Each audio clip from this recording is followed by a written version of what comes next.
Halo, selamat datang di channel YouTube Kaliwung Channel.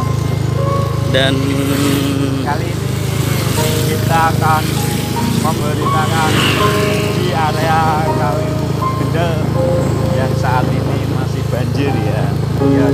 Ada yang surut dan masih ada yang banjir. ya sepertinya banjir di daerah Kendal sini ya lumayan tinggi dan moga aja cepat surut dan doakan keadaan normal kembali seperti kemarin lah, gak banjir. Dan ini kami perjalanan Ke arah Srogo. ke arah Srogo.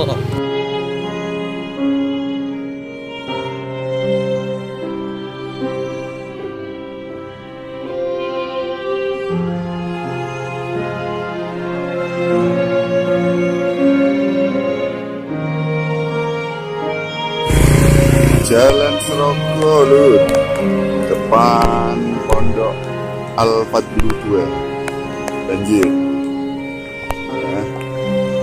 Semoga dapat mengabarkan bagi yang mau melintas jalan Srogo, harap pertimbangkan kembali.